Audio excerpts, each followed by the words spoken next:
was it working with Fujinami? He was smooth, cool, a great amateur wrestler that made the turn to pro. I mean, we could go out and do single leg takedowns and switches and things that amateur guys did and make it look like, holy smokes, look at these guys. I mean, they can really wrestle. They know what they're doing. And he was in really, really good shape, very respectful. Hiro Matsuda had worked out with him some because Fujinami was a lot younger than Hiro was. Hiro had left Japan at a real early age and come to Florida in like 64 or 5 or something. He'd been here for a long time.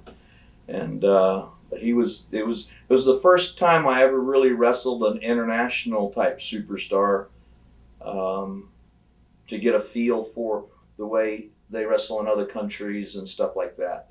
He was something. I ran into a Japanese fan here that knows Fujinami. I said, "Oh, how's Fujinami doing?" "Oh, you know Fujinami?" "Yeah, I wrestled him in 1980, 81, you know." And, but he was good. He was so smooth. Where Saito, wrestled Saito a lot. Mr. Saito, he was big and rugged and suplex you off your head, and just he was a big, burly guy. Where Fujinami was more like Jack Briscoe. You never felt him. I mean, he was just smooth and cool and control, and he was like a Japanese Jack Briscoe, if I had to kind of say. He was very, very. I enjoyed working with him a lot. Barry Windham, you touched on briefly before. Yeah. Yeah. I met Barry in 1979. He came to Florida, big, tall, skinny, long blonde hair, just one of those guys that the women loved, and he was always just so polite and so nice. And he was doing something one night and gave a guy a knee lift or whatever, and the guy's teeth went in his knee. And I mean, the next night his knee was swelled up. Got infected. His knee was swollen that big. And this happened on a Friday night. We were wrestling in Fort Lauderdale. Saturday night we were in Arcadia, and Barry was sick. I mean, that infection had got in, and he was pale, and you know, we were all hustling, trying to earn a living, and you know, couldn't afford not to wrestle. So I wrestled my match and his match. And then he got his paycheck and he got paid.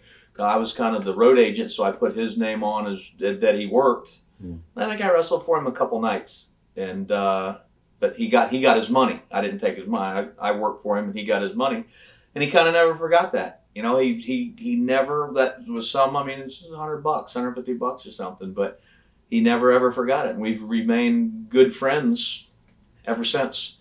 Up and down the road together and travel together and funny stories. And, you know, he's just one of those special people that, God, he wrestled in Japan, got on a plane, flew to Orlando for the second Battle of the Belts. He wrestled Flair.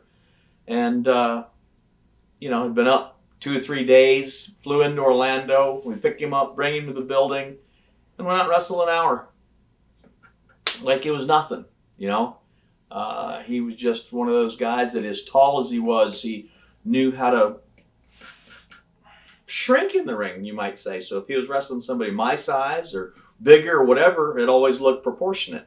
You know, he never was towering over anyone, and he could adjust his height with his legs and everything so that everybody looked kind of even, and in and out of the ropes through the thing. And he just is a very, very unique, very special guy that I have all the, you know, all the good things I can say about him. You know, he's just always been a really nice guy. How about wrestling Ric Flair? Ooh, he was awesome. Dory Funk Jr. was pretty steady. The match was going to have the tempo, like, to go an hour, to wrestle an hour. It was steady. You knew there was going to be nothing really crazy. You knew it was going to kind of go along. Or Flair, I mean, he was like idle 1 minute, sprinting the next minute, an endurance race for 4 minutes after that, jumping, pole vaulting over. I mean, he was, whoo, whoo, whoo, whoo, whoo, whoo. He was just full of energy, full of ideas and thoughts, and his brain was going faster than his body was, and he just I met him in 1973 or 74. I did a movie with Ed Asner called The Wrestler, and Vern Gagne was one of the guys that put the money up. A lot of wrestling promoters in America anteed up money to do this movie, and Flair was in Vern's school, and he looked just like Dusty Rhodes. Short spike hair, Dusty size. Mm-hmm. And when I saw him on the cover of a magazine a couple years later, Ric Flair with a robe and everything, I went, is that the same guy I met that looked like Dusty a few years ago? And just was in shock. And man, once he dropped the weight and got the hair and he got his niche and things, he was awesome. He was just awesome in the ring. Unbelievable. I was wrestling one night and I'd been training real heavy in the gym and put the sleeper on him. When I put the sleeper on him, my forearm knotted up. Cramped that I couldn't open my hands.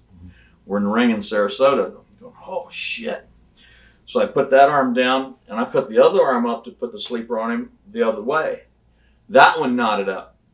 So I'm sitting, I'm in the ring and I got, my fingers are curled in and I'm trying to hang on to his head. And I said, hey, Rick, my forearms are knotted. I can't open my hands. He reaches up immediately, brings me over his head, comes up behind me and puts like a half Nelson on my head. And before I know it, he's massaging my forearms in the ring. He's holding me and containing me and rubbing my forearm, trying to get the cramps to go out of my hands so I could get my hands open again and everything. Wow. He was just an awesome guy to be in the ring with. I'm very glad that I had the opportunity to do that. He was something special. Still is. I don't know how old he is. I know I'm 57. He's got to be a couple years older than me. Yeah. And to do what he still can do is just absolutely amazing. I haven't been in the ring for 2 years. In my earlier 50s, I went, I'm done with this. The jarring, I can't stay in the gym to stay in the condition that I really need to. I don't heal like I used to. And I thought it was quite apropos. My last match was Dusty Rhodes and I wrestling against Kevin Sullivan and CM Punk in Tampa. Wow, that's yeah. 3 years I can see, and then Punk. Yeah, that was, now I see CM Punk on TV and everything, and go, wow, yeah, that's cool. He had just gotten started and, was young and his eyeballs were this big. He's looking at Dusty and me and Kevin and these different guys, and he was almost overwhelmed with the people in the dressing room that he was sitting in there with, and he was so polite and so respectful. But yeah, I thought about it the next day. I said, I'm done. That was 55. When the day comes that I can't go and give it my all and feel good when I come out of the ring, that if somebody paid $20 for a ticket, I want to give them $30 worth for their money. And I just, I still go to the gym and work out and stuff like that, but just can't do it like I would want to anymore. Watch thousands of exclusive shoot interviews right now on TitleMatchNetwork.com.